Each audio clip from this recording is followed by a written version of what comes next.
Narito ang ilan sa mga naging saloobin ng ilang mga artista sa naganap na eleksyon noong May 12, 2025. The Philippine Showbiz List presents Reaksyon ng mga artista sa Halalan 2025. Khalil Ramos. Matapos bumoto ang kapuso actor na si Khalil Ramos para sa national elections, imbis na buong kasiyahan ang maramdaman matapos gampanan ang kanyang karapatang bumoto, isang panghihinayang ay binahagi niya sa publiko. Sa kanyang Instagram stories, ikinuwento ni Khalil na hindi nabilang ang kanyang ibinotong party list dahil sa overvoting na dulot ng aksidenteng matinding pagsishade sa harap ng balota. Ayon kay Khalil, napadiin umano siya ng shade sa unang bahagi ng balota kung saan makikita ang mga posisyon para sa senador, governor, vice governor, board member, mayor, vice mayor at mga konsihal. Sa likod naman ng balota matatagpuan ang listahan ng mga party list na ninais makakuha ng pwesto sa Kongreso. Isa lamang ang maaaring iboto sa ilalim ng party list system. Dahil sa lakas na kanyang pagmarka, tumagos ang tinta ng marker sa likod ng balota at naapektuhan ang bahaging may party list. Dahil dito, hindi nabilang ng vote counting machine ang kanyang boto para sa party list. Sa kabila ng pagkakamali, naging positibo si Khalil at ginamit ang pagkakataon upang magbigay ng paalala sa publiko. Anya mahalaga ang pagiging maingat sa pagboto, lalo na sa pagsishade ng mga bilog sa balota. Isang simpleng pagkakamali ang maaaring humantong sa pagka-invalidate ng boto tulad ng naranasan niya. Marco Gumabaw. Usap-usapan ngayon online ang larawan ni Marco Gumabaw matapos ibahagi niya kanyang inked finger bilang patunay na kanyang pagboto. Ngunit imbis na purihin, binatiko siya ng ilang netizens dahil sa pagkakalagay ng indelible ink sa kanyang middle finger. Ayon sa kanila, karaniwan itong inilalagay sa index finger, kaya't nagtaka ang ilan sa post ni Marco. May isang netizen pa nagsabing congressional candidate si Marco sa Camarines Sur's 4th District tapos hindi niya alam na sa hintuturo nilalagay ang ink.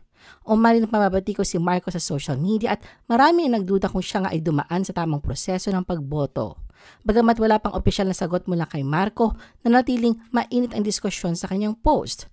Para sa iba, maliit na bagay ito. Ito ay isyong may kinalaman sa kredibilidad at kaalaman ng isang tumatakbong lingkod bayan. John Arcilla. Habang nakapila sa isang voting precinct nitong 2025 midterm elections, ipinaabot ni John Arcilla ang kanyang pagkabahala sa kakulangan sa kalidad ng mga pasilidad ng pampublikong paaralan sa bansa. Habang naghihintay ng pagkakataong makaboto, napansin niya ang kalunos-lunos sa kondisyon ng mga gamit sa isang silid-aralan na ginawang pansamantalang lugar pahingahan para sa mga botante. Sa kanyang social media post noong May 12, ibinahagi ni John ang larawan ng sirang mesa na malinaw na ginagamit pa rin ng mga mag-aaral. Sa halip na katahimikan sa pagunita ng karapatan sa pagboto, lumutang ang tanong tungkol sa tunay na kalagayan ng edukasyon at kung nasaan ang pondong dapat ay nakalaan para rito. Pinuna ni John ang tila pagwawalang bahala sa sektor ng edukasyon at hinimok ang publiko na suriin kung sino ang kanilang iniluluklok sa pwesto. Bagamat hindi niya binanggit kung saang presinto naganap ang insidente, mabilis na umani ng reaksyon ang kanyang post. Maraming mamamayan ang nagpahayag ng pagkakaugnay sa karanasan at ibinahagi rin ang kanilang obserbasyon sa kahirapan ng mga eskwelahan na matugunan ang mga pangunahing pangangailangan. Ang insidente ay nagbukas ng panibagong usapin tungkol sa kahalagahan ng edukasyon at kung paano ito patuloy na nababaliwala sa ilalim ng ilang liderato. Ellen Adarna. Si Ellen na kilala sa kanyang pagiging prangka ay nagbahagi kamakailan ng kanyang saloobin tungkol sa mga public servant sa pamamagitan ng social media. Sa kanyang mensahe, nagbigay siya ng matinding paalala hinggil sa tunay na papel ng mga nasa gobyerno. Hindi pinalampas ang obserbasyon na sa Pilipinas, may mga politiko na tila tinatrato bilang mga celebrity o maharlika kahit ang kanilang pangunahing tungkulin ay maglingkod sa bayan. Binigyang diin ni Ellen na ang mga pampublikong opisyal ay sinusuportahan ng buwis ng taong bayan. Lahat mula sa kanilang sweldo, benepisyo hanggang sa mga kagamitan sa opisina ay nagmumula sa kaban ng bayan. Ipinunto rin niya na nakakagulat kung paano ang ilang mamamayan ay tila kinakailangan maging maingat, magalang at tila nagpapakumbaba pa sa tuwing maharap sa mga opisyal kahit sila ang tunay na pinaglilingkuran. Para kay Ellen, malinaw na dapat balikan ng publiko ang tamang perspektibo na ang mga opisyal ay hindi dapat tinitingala bilang higit sa karaniwang tao, kundi mga empleyadong may responsibilidad sa taong bayan. Ayon sa kanya, kung may mga leader na nakakalimot kung sino ang kanilang pinaglilingkuran, tungkulin ng publiko na paalalahanan sila. Janice Horado. Naglabas ng saloobin si Janice Horado tungkol sa isang aberya na naranasan niya sa kanyang ballot receipt sa halalan 2025. Sa kanyang post sa social media, ikinikwento niya ang hindi paglabas ng mga kandidato na kanyang ibinoto, partikular na ang mga senatorial candidates, sa resibo ng kanyang boto sa isang paaralan sa Quezon City. Bukod dito, sinabi rin niyang hindi kompleto ang mga detalye ng kanyang boto para sa mga kinatawan ng House of Representatives. Ayon kay Janice, kahit na bumoto siya ng maraming beses, hindi ito naipakita sa resibo. Dahil dito nagkaroon ng mga reaksyon mula sa mga netizens na nag-alala sa posibilidad ng problema sa sistema ng pagboto. Ipinahayag nila ang kahalagahan ng pag-audit at pag-aksyon ng mga otoridad upang matiyak na maayos ang proseso ng halalan.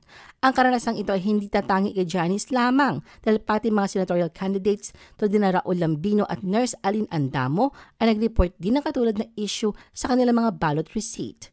Gayunpaman, nilinaw ng Commission on Elections o COMELEC na wala silang sapat na ebidensya na ipapakita ng sistematikong error sa proseso ng botohan. Ayon sa COMELEC, maaaring nagkamali lang ang mga botante sa kanilang pagmark o mayroong invalid mark sa balota. Janine Gutierrez. Ipinagmalaki naman ni Janine Gutierrez ang pagiging maayos at organisado ng presinto kung saan siya bumoto sa nakaraang eleksyon. Sa pamamagitan ng isang post sa Instagram stories, binanggit ni Janine ang kanyang pasasalamat sa mga taong nagbabantay at tumulong upang mapanatiling maayos ang proseso ng botohan. Ipinahayag din niya ang kanyang pagnanais na magtagumpay ang buong proseso ng halalan at umaasa siyang magiging tapat at makatarungan ang botohan para sa lahat ng mga botante. Ano ang masasabi mo sa video na ito? Mag-like o mag-react at huwag mahiyang mag-comment. For our YouTube viewers, huwag kalimutan mag-subscribe at i-hit ang notification button. At para sa aming Facebook viewers, mag-like at follow sa aming Facebook page para updated ka sa mga showbiz chika. Thanks for watching!